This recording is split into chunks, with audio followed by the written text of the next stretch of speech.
Whispers are echoing through the hollowed corridors of Port Charles today, and let me tell you, the air is thick with the scent of betrayal and desperate, hidden agendas. Guys, I have been hearing some extremely juicy chatter coming directly from the backlot, and if you ask me, things are about to hit the fan in ways we never saw coming.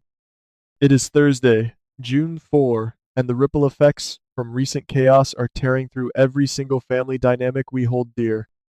If you have been keeping up with our favorite soap, you know that the tension in Port Charles is currently sitting at a breaking point, and the upcoming scenes are going to leave us all reeling in disbelief. We are witnessing the slow unraveling of everything we thought was stable, and trust me, you are going to want to sit down for this one. Let us dive deep into the drama at the Quartermain Boathouse, where the atmosphere is charged with a bizarre electric energy. Willow is making a move that I honestly did not see coming, and it is leaving poor Chase absolutely floored. She approaches him with a job offer, but the way she frames it, hinting at a role that taps into his unique set of skills, has him questioning her sanity or perhaps her secret motives. If you ask me, this feels like she is trying to pull him closer into her orbit, perhaps to solidify a safety net that she feels is slipping away. It is incredibly messy, and guys, when Tracy walks in and catches them in a moment of intense, questionable intimacy, the explosion is going to be legendary. Tracy does not suffer fools, and seeing them whisper in corners is going to trigger her protective instincts in the worst way possible. Now, shift your focus to the boardroom style tension between Carly and Valentine as they face down Brennan. It is a power play, plain and simple. They are desperate to get answers, and they are willing to leverage whatever they have to force him to talk, but Brennan is a snake who knows exactly how to slither away. When they hit him with the demand for the truth about Jocelyn, his denial is chilling. He claims he has no idea where she is, and for a split second, I actually thought he might be telling the truth, but then I looked at the cold, calculating glint in his eyes. Carly is a mother bear in the middle of a forest fire, and she is starting to realize that Jocelyn did not just run off to find herself, she was taken. The realization that her daughter is being held against her will somewhere on Spoon Island is going to shatter Carly's composure, and I predict we will see a side of her that is completely unhinged by grief and vengeance. Speaking of shifting dynamics, Michael is caught in a web of his own making as he navigates a conversation with Christina. She comes to him needing help with her future plans for medical school and the management of her youth center and Charlie's pub, and while Michael usually keeps his cool, you can see the weight of the family business crushing him. He is constantly looking over his shoulder, trying to maintain the Corinthos legacy, while his own sisters are falling into traps.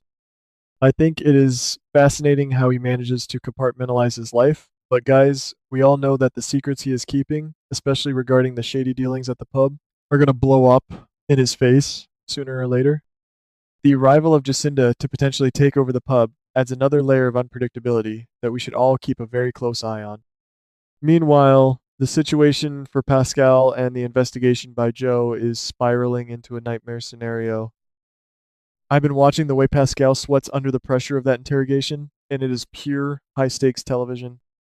Sonny is playing a dangerous game, banking on the idea that if he pushes Sidwell to suspect Pascal, the man will fold under pressure and flip on his boss. But let us be real, guys. Sidwell is not the type to play nice. If he thinks Pascal is a liability, he will eliminate him before he even gets a chance to speak to the authorities.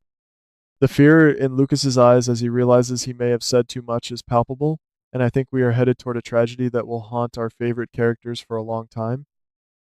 It is a classic high-stakes gamble where the cost of losing is literally a human life, and Sonny is leading the charge, seemingly indifferent to the collateral damage. As I reflect on the shifting loyalties in Port Charles, I can't help but notice how everyone is positioning themselves for the next big fall. It is like a giant, complex chess game where the pieces are actual people and the board is shifting beneath their feet.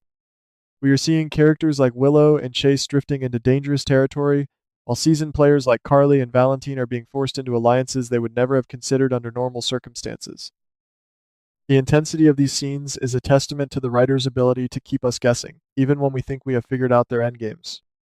Every single look, every hesitation, and every secret glance is a breadcrumb leading us to a revelation that will change the landscape of our beloved show forever. Are you guys ready for what comes next? Or are we all just waiting for the final domino to fall? If you ask me, the most tragic element of this entire saga is the way these characters are so blinded by their own desires and fears that they can no longer see the humanity in each other. They are all playing these grand, dramatic roles, convinced that their specific path to power or protection is the only one that matters. But look at the cost, guys. Jocelyn is missing. Children are being put in harm's way, and the very foundation of the families we have grown up with is splintering into 1,000 pieces. It is a dark, delicious, and deeply stressful time to be a fan, and honestly, I wouldn't have it any other way. We are strapped into this roller coaster, and as long as there is a drop ahead, we have to keep our hands and feet inside the vehicle at all times. So, as we look toward the next few days, I want you to keep a few things in mind. Um, Watch for the subtle changes in how characters treat one another. The way someone looks at a friend, or the way they avoid eye contact when a lie is told, is often where the real truth is buried. I am especially worried about how Michael is going to handle the pressure if he finds out the extent of the danger his family is in. Will he double down and become the cold, calculated leader he was born to be? Or will he crack under the weight of his own morality? And what about the mystery of the files? If Brennan really does not know the truth, then who is pulling the strings? We are on the precipice of something massive, and if you ask me, the silence before this storm is the loudest part of the entire experience. I want to leave you with this thought as we wait for the next episode. We see these characters constantly striving for more power, more control, more secrets to keep them safe, but what happens when that very ambition becomes the wrecking ball that destroys everything they love? Can true familial loyalty actually survive in an environment where personal gain is the ultimate prize? Or is the tragedy of Port Charles simply that we are all destined to sacrifice our hearts at the altar of our own relentless ambition?